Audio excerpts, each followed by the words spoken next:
Welcome to week 3. I hope you had a good Labor Day holiday and that you stayed safe and did something for fun. Week 3 is a little bit different than all the other weeks. This one talks about theory, nursing theory, and how that links with research. The name of this course is Research and Theory in Nursing. However, the research books don't cover the theory very well. So we're doing this without an actual reading assignment. You, of course, could search for information about research theories online and get a lot more information. But what is available for you in this course is in the textbook by Brown. The theoretical frameworks for research will be found on page 28 to 30. And I think that's a good couple of pages to show you the linkage between theory and research.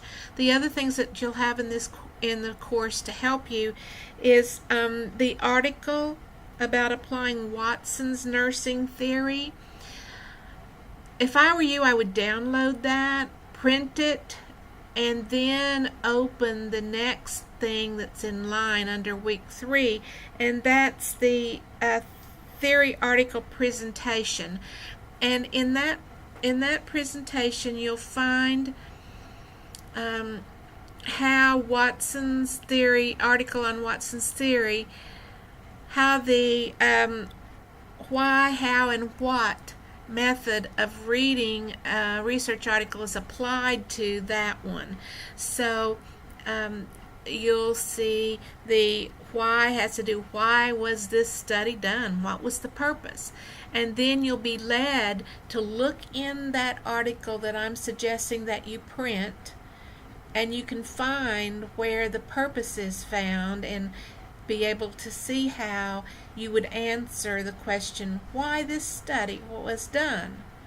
And then you'll have additional explanations on how it was done, which is the methodology, and what was found, which are the findings. So Grace Chi wrote these two things for students who are in this class, and I think they're very good. If you have questions, post them to the virtual office, email me, make an appointment to come by and see me.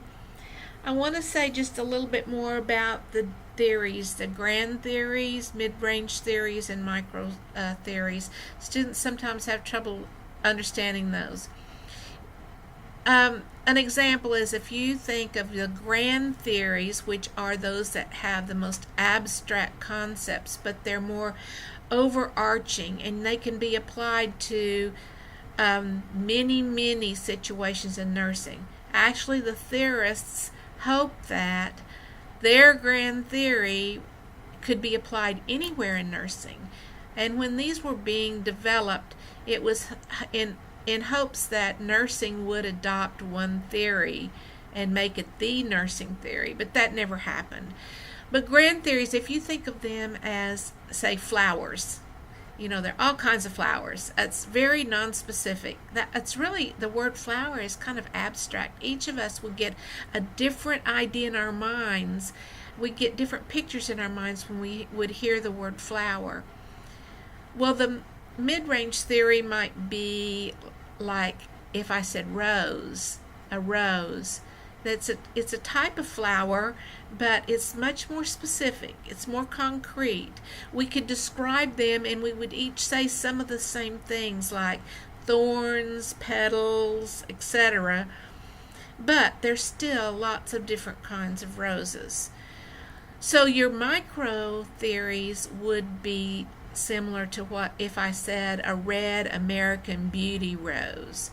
Now, that's really specific. A theory about red American beauty roses would be very limited. It could only be used to examine those types of roses.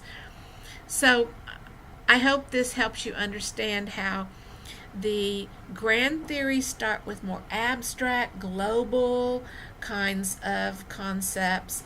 The mid-range theories are ones that can be applied to several situations of nursing, but they were never intended to be applied to all situations in nursing.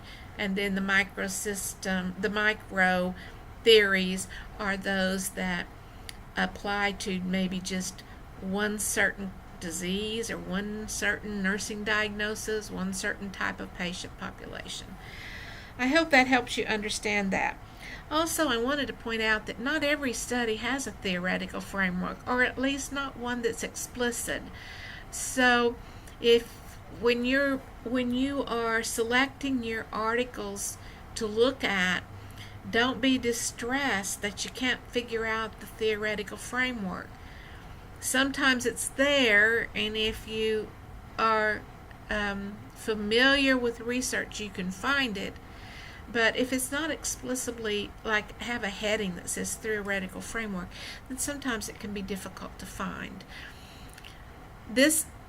Many of the assignments, when we talk about the assignments in the weeks, are things that you individually or as groups need to do so that you'll be ready to do the critique and the summation at the end. But they're not things that are turned in. So, truthfully, you could just not do them.